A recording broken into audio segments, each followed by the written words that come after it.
Hello friends, आज हम जिस टाइप के सवाल के बारे में डिस्कशन करने वाले हैं उसको मैं 3 तरीके से बताऊंगा। और जो मैं आपको बताने जा रहा हूँ ये बहुत ही इम्पोर्टेंट है।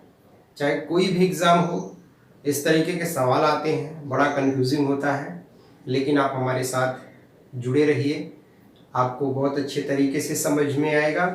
तो आइए पहले उस सवाल का या जिस टाइप का हम पढ़ाने जा रहे हैं उसका हम फॉर्मेट समझते हैं कि ये किस तरीके का होता है। जैसे और एक चीज़ मैं और आपको बता दूं, ये मेरा टाइप 5 होगा। इससे पहले हम 4 वीडियो में हमने प्रॉफिट एंड लॉस का जो कॉन्सेप्ट था उसको पहले वीडियो में डिस्कशन किया है और ऑलरेडी 4 या 5 टाइप क्वेश्चन बता चुके हैं। आज जो हम बताने जा रहे हैं ये आई थिंक टाइप 5 होगा हमारा, मुझे उतना ख्याल नहीं आ रहा है, लेकिन मेरे ख्याल से टाइप 5 ही होगा। तो चलिए हम इसको पहले समझते हैं। आज हमारा क्या है, प्रॉफिट एंड लॉस का टाइप 5। देखिएगा, पहले आप सवाल को समझिए कि इसमें किस तरीके के सवाल आते हैं। बहुत ही इंपॉर्टेंट है, एकदम आराम से समझिए। एक बार आप समझ लेंगे इसको तो दोबारा आपको भूलेगा नहीं और आप सारे सवाल अच्छे से कर ले जाएंगे। देखिए, अगर जैसे हम कहें इस तरीके का सवाल दिया हो, स्टेटमेंट क्या लिखा रहता है, सवाल किस तरीके से आता है कि जब यम रुपए में, ध्यान से समझिएगा, यन वस्तु खरीद कर ध्यान से समझिएगा भैया, यम रुपए में यन वस्तु खरीद कर यन रुपए में यम वस्तु बेची जाए, क्या कह रहा है, बहुत ध्यान से समझिएगा। अभी इसको हम सवाल भी लेंगे, अभी हम पहले कॉन्सेप्ट बता रहे हैं। बेची जाए तब प्रतिशत लाभ या हानि क्या होता है, यही हमको समझना है। कब लाभ होगा, कब हानि होगा। देखिए, सवाल बहुत ही अच्छा है। इस टाइप का जो सवाल बनता है पहले आप ध्यान से समझिए। जब यम रुपए में यन वस्तु खरीद कर यन रुपए में यम वस्तु को क्या किया जाए, बेचा जाए, तो कह रहा है कि परसेंटेज लाभ, प्रॉफिट और लॉस क्या होगा। दोस्तों, इसमें आपको सिर्फ 2 बातें याद रखनी है। देखिए यहाँ क्या क्या मामला है। एक यम की बात हो रही है और जो ये होगा वही ए भी होगा, जो यहाँ यन होगा वही ये यहाँ होगा। इस बात को आप समझिएगा। इसमें 2 चीजें आपको याद रखना है। देखिएगा, पहला क्या, जो परसेंटेज लाभ होता है, ध्यान समझिएगा, प्रतिशत लाभ बराबर, पहले तो मैं फार्मूला बता दे रहा हूँ फिर मैं इसका बेसिक भी बताऊंगा। प्रतिशत लाभ बराबर लाभ कब होगा, तो याद रखिएगा ये होता है यम स्क्वायर माइनस यम स्क्वायर अपान यम स्क्वायर और गुणे यहाँ क्या कर देंगे 100। एक चीज और समझिएगा भाइयों, मैंने क्या लिखा, यम स्क्वायर माइनस यम स्क्वायर अपान यम स्क्वायर और यहाँ क्या लिख दिया, इंटू 100 लगा दिया, क्योंकि परसेंटेज निकाल रहे हैं। ऐसे केसेस में क्या होता है, यन जो है यम से क्या होता है, बड़ा होता है। मतलब जब आपका यन बड़ा होगा, याद रखिए किसी सवाल में यन बड़ा होगा तो तुरंत समझिएगा कि लाभ हो रहा है। बात समझ गए, तभी तो हम यहाँ एन में से घटाए हुए हैं इसको। दूसरी चीज, अगर हम कहें परसेंटेज हानि क्या होगा, याद रखिए परसेंटेज हानि बराबर बस उल्टा कर दीजिएगा, यम स्क्वायर माइनस यम स्क्वायर अपान यम स्क्वायर यहाँ होगा इंटू 100 होगा। ऐसे केसेस में यम ग्रेटर देन क्या होता है, यन होता है। अभी हम एक सवाल के माध्यम से इसको आपको बताएंगे, सिर्फ पहले आप फार्मूले को इसको समझ लीजिए। हमने क्या कहा, जैसे जिस सवाल में ऐसे दिया हो, जब यन ग्रेटर होगा मतलब यन बड़ा होगा, अभी बताएंगे कैसे, तब हमेशा लाभ होगा। और मैं क्या कहा कि जब यम बड़ा होगा, यम बड़ा हो जाएगा, तब उसके बाद ये हानि होगा। अब बात ये आती है कि कैसे हम और यम और यन के बारे में पता करेंगे, आप इसको समझिए। देखिए, बहुत ही सिंपल सी बात है। जैसे अगर हम यम और यन के जगह पे कोई नंबर ले लें, जैसे हम आपसे ये कहें, समझिएगा, मैं आपसे कहूँ यहाँ लिख देता हूँ 4।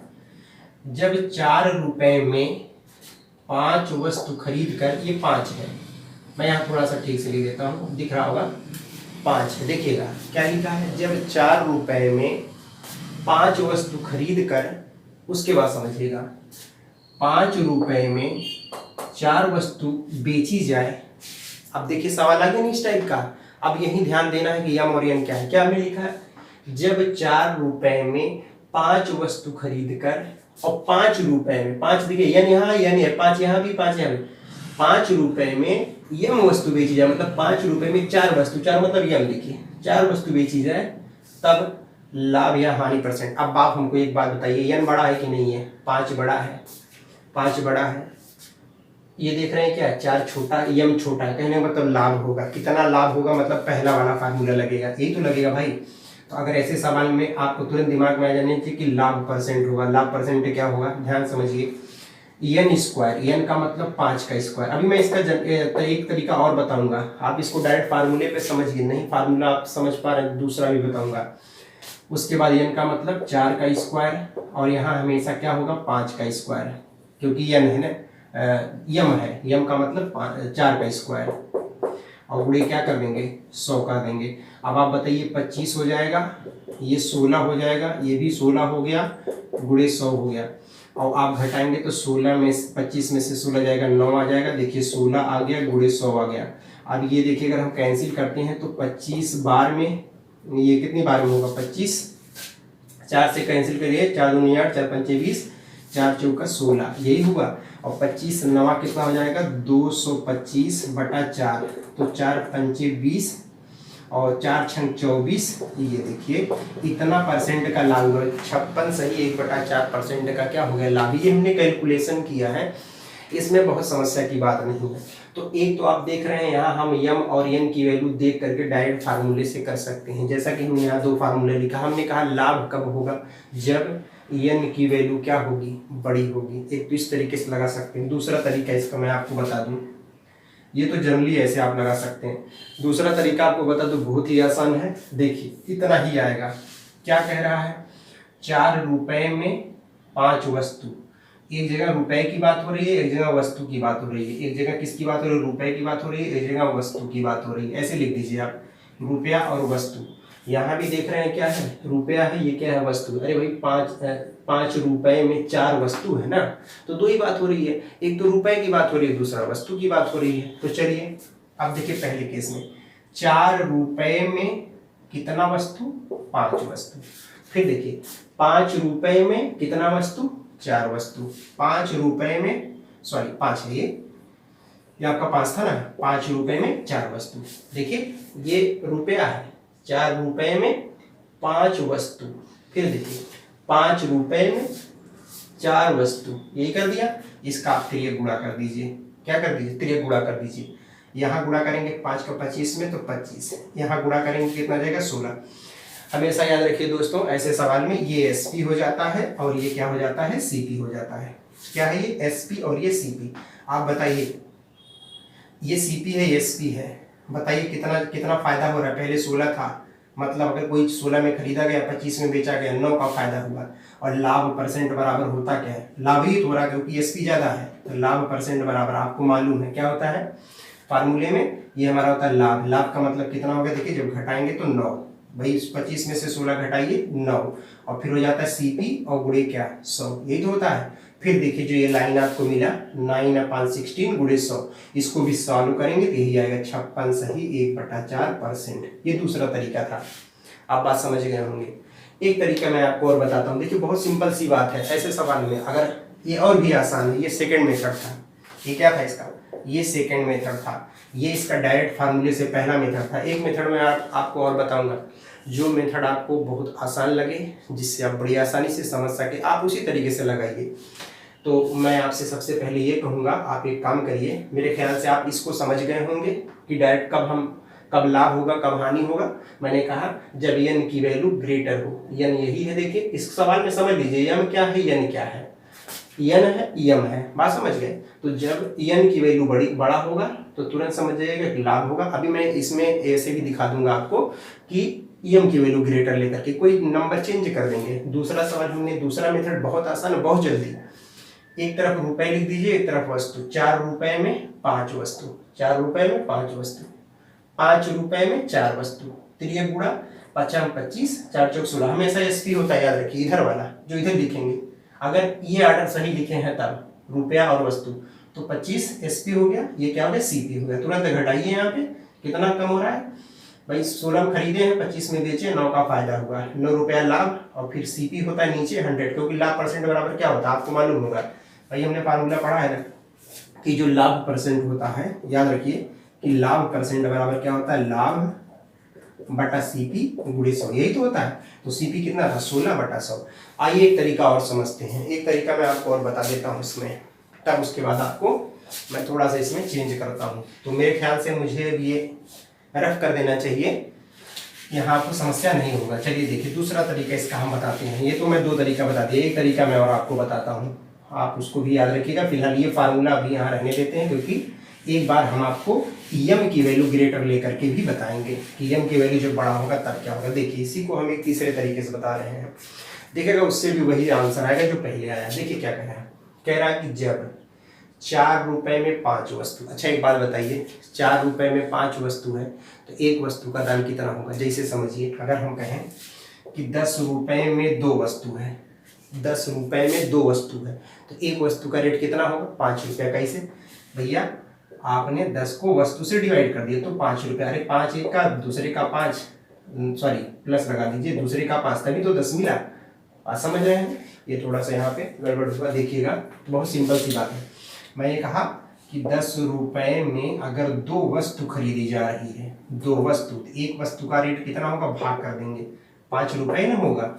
अब उसी तरीके से अगर यहाँ ये कह रहे हैं कि 4 रुपए में 5 वस्तु खरीदा गया है तो सीपी, एक वस्तु का सीपी कितना होगा, एक वस्तु का तो 4/5, यही हुआ सीपी एक वस्तु का। अरे भाई पैसे में वस्तु से भाग कर दीजिए। अब समझिए उधर कह रहा है कि 5 रुपए में 4 वस्तु बेची जा रही है, एसपी बता दीजिए, तो फिर वही रुपए में वस्तु से भाग।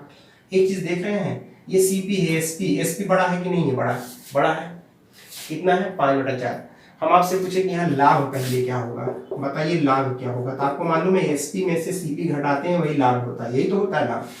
तो 5/4 में से 4/5 घटाएंगे तो आपको मालूम है 20 हो गया एलसीएम इसका, तो यहाँ 25 आ गया, यहाँ आ जाएगा कितना 16, तो 9/20 क्या आ गया आपको, प्रॉफिट आ गया। अब हम आपसे पूछे बताओ भैया प्रॉफिट परसेंट या लाभ परसेंट बराबर, तो क्या होता है प्रॉफिट अपान सीपी इंटू 100, यही होता है, मतलब क्रय मूल्य।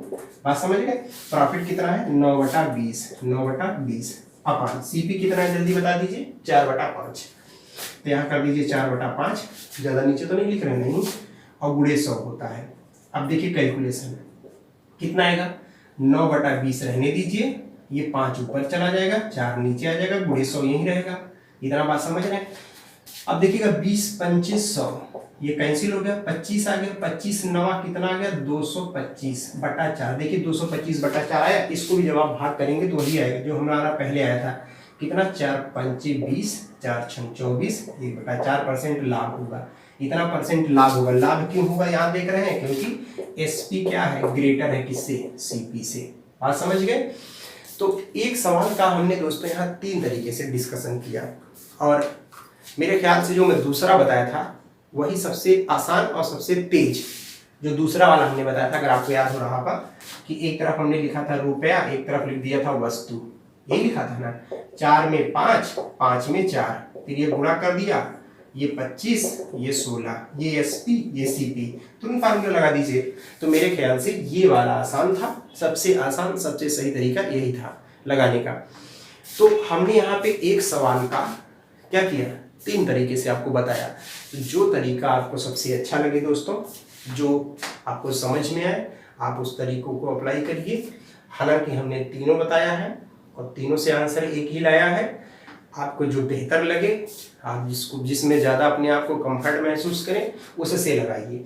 अब चलिए एक बार हम इसी में नंबर को चेंज कर देते हैं और फिर आपको मैं एक दूसरे वाले फार्मूले का एक एप्लीकेशन बता देता हूँ, और बाकी आप समझ गए होंगे मेरे ख्याल से, इसमें बहुत ज़्यादा समझने की बात नहीं है अगर कॉन्सेप्ट को समझ गए होंगे तो। अब देखिए यहाँ हम नंबर चेंज कर देते हैं, 4 5 लिया था, हटा दीजिए। अभी हमको क्या लेना है, कोई वैल्यू अपने मन से ले लीजिए, छोटा नंबर ही लेते हैं जिससे आपको समझ में आ जाए, और बाद में सवाल में खुद ही बहुत बड़े नंबर मिलेंगे, आप उसको आसानी से करिएगा। जैसे देखिए अब हम कहें कि एम की वैल्यू हमें लेना है, जैसे हम यहाँ कर रहे हैं, ऐसे देखिए ये कर देते हैं 6, इसको 5 कर दें, कोई प्रॉब्लम नहीं होती है। 6 रुपए में 5 वस्तु खरीद कर 5 रुपए में 6 वस्तु बेची जाती है। समझ गए? आप बताइए यहाँ पे यम बड़ा है कि नहीं है? यम यही है ना, यम बराबर क्या है 6 है, यन बराबर क्या है 5 है, तो यम इज ग्रेटर देन यन है। इसका मतलब यम बड़ा होगा तो हानि होगा, तो हानि परसेंट बराबर बता दीजिए, हानि परसेंट बराबर अभी हमने बताया यम स्क्वायर का मतलब जल्दी बता दीजिए यहाँ पे, तो ये हो जाएगा कितना 36 और माइनस क्या 25, और हमने कहा हमेशा यहाँ नीचे यम होता है, देखिए यम स्क्वायर का मतलब कितना 36 बटा क्या 100। थोड़ा सा वैल्यू हमने अपने आप से लिया है तो वैल्यू हो सकता है टेढ़ा मेढ़ा है, उससे बहुत ज़्यादा आपको परेशानी की बात नहीं है। ये 11 आ गया, ये देखिए कितना आ गया 36 गुणे 100। अब ये 50 बार में कैंसिल हो जाएगा, ये 18 बार में, चलिए एक बार कर दीजिए 9 और 25, यही आया। कहने का मतलब कितना आ गया 11 गुणे 25 बटा 9, और कर दीजिए 25 एकम 25 और 25 एकम 25 तो 27 बटा 9, यही हुआ। बात समझ रहे हैं? इतना चलिए इतना आया। अब जो भी सॉल्व करेंगे आपका इतना परसेंट हानि होगा। आइए हम इसको जो अभी हमने बताया था आपको दूसरा वाला मेथड, उससे भी देख लीजिए क्या वही आ रहा है। तो मेरे ख्याल से वही आना चाहिए। क्यों? क्योंकि आप यहाँ लिखेंगे रुपया, यहाँ लिखेंगे क्या चीज वस्तु। देखिए 6 रुपए में 5 वस्तु, 6 रुपए में 5 वस्तु, 5 रुपए में 6 वस्तु, सही है। आप गुणा कर दीजिए। मैंने कहा भैया जो इधर आता है, इधर आता है ये SP होता है, तो 25 25 कर दीजिए, 6 का 36, ये क्या हो गया CP। आप बताइए CP बड़ा है SP छोटा है, लॉस हो रहा है कि नहीं हो रहा है? ऐसे भी कंडीशन में हानि हो रहा है कि नहीं हो रहा है? हो रहा है। क्यों? क्योंकि 25 है, 25 कम है, SP कम है, CP ज्यादा है, ये CP है। और बताइए कितना कम है, हमको बता दीजिए 11 कम है, तो बताइए 11 बटा, क्योंकि यहाँ हानि परसेंट निकाल रहे हैं, हानि परसेंट बराबर क्या होता है, हानि परसेंट बराबर हानि कितना हो गया, हानि अपान CP बताइए 36 और गुणे क्या 100, यही तो हुआ। अब देखिए यही तो आ रहा है हमारा, कहाँ गया 11 बटा 36, 11 बटा 36 गुणे 100। इसको भी कैंसिल करेंगे तो 275 बटा कितना आ जाएगा 9, 275 बटा 9 आएगा। जितना भी आएगा उतना परसेंट क्या हो जाएगी, हानि हो जाएगी। तो दोस्तों आप देख रहे हैं, अभी तीसरा वाला लगाएंगे, जैसे हमने तीसरा वाला तरीका बताया था उससे भी लगाएंगे, उससे भी वही आएगा। तो इसमें बहुत ज़्यादा आपको परेशान होने की ज़रूरत नहीं है। ये आपका टाइप 5 था, ऐसे सवाल को लेकर के हमने इसको पूरा आपको डिटेल में बताया और 3 तरीका लगाने का बताया। जो तरीका आपको सबसे बेहतर लगे, आप जिसमें ज़्यादा कंफर्ट महसूस करें, आप उसी से लगाइए। जरूरी नहीं है कि आप किससे लगाएं। आप मान लीजिए ये भूल जाते हैं, दूसरा वाला भूल जाते हैं, ये सेकंड मेथड था, तो पहले वाला इसका एप्लीकेशन अगर भूल जाते हैं, एक और हमने बताया है, तो बस लेकिन एक चीज़ आप याद रखिए, ऐसे सवाल को आप तभी समझ पाएंगे जब आप क्या करेंगे, आपको पूरा प्रॉफिट एंड लॉस का क्या हो, पूरा कॉन्सेप्ट पता हो। जब तक प्रॉफिट एंड लॉस का पूरा कॉन्सेप्ट नहीं पता रहेगा, आप नहीं सॉल्व कर पाएंगे। इस वजह से दोस्तों आप पहले क्या काम करिए कि पूरा प्रॉफिट एंड लॉस का कॉन्सेप्ट समझिए। हमने पहले वाले वीडियो में अपने पूरा बाकायदा जो इसका हमने बताया है, उसमें मैं पूरा कॉन्सेप्ट बता करके फिर type 1, type 2, type 3, type 3, type 4, आज टाइप 5 लेकर के आया हूँ, आगे टाइप 6 लेकर आऊँगा, टाइप 7 लेकर के आऊँगा। और मैं करता क्या हूँ, जो सवाल इस तरीके के आते हैं, जो सवाल बनते हैं, उनके टाइप को मैं 2-3 तरीके से बताता हूँ। जो बेसिक बताता हूँ, शॉर्ट ट्रिक बताता हूँ, और उसका कोई अगर और भी तरीका है उसको भी बताता हूँ। तो इस वजह से आपके लिए बड़ा ही बेनिफिशियल होगा। अगर मैं आपकी थोड़ी सी भी हेल्प कर पा रहा हूँ तो मैं अपने आप को बहुत सौभाग्यशाली समझूंगा कि आप हमारी वजह से कुछ तो सीखें। आप एक सवाल सीखते हैं हमारी वजह से, उसके लिए भी मुझे बहुत खुशी होती है। मेरे कहने का मतलब अगर मैं किसी को भी थोड़ा सा भी सिखा पा रहा हूँ तो ये मेरे लिए बहुत बड़ी अचीवमेंट है।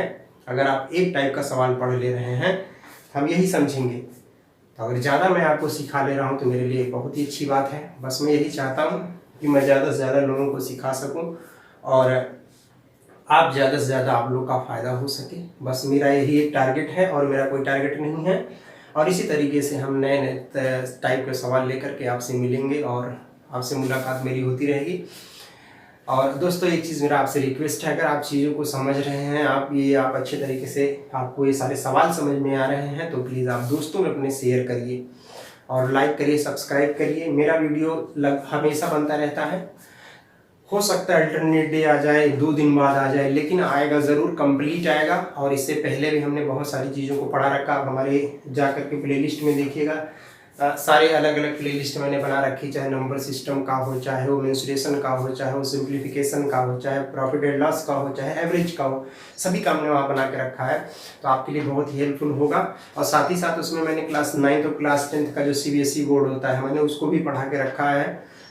हालांकि वहाँ थोड़ा सा वीडियो की क्वालिटी उतनी अच्छी नहीं, क्योंकि हम शुरुआत उस समय किए थे। अब थोड़ा सा हमारा वीडियो की क्वालिटी भी ठीक बन रही है, क्योंकि हम बोर्ड पे जनरली पढ़ाते हैं।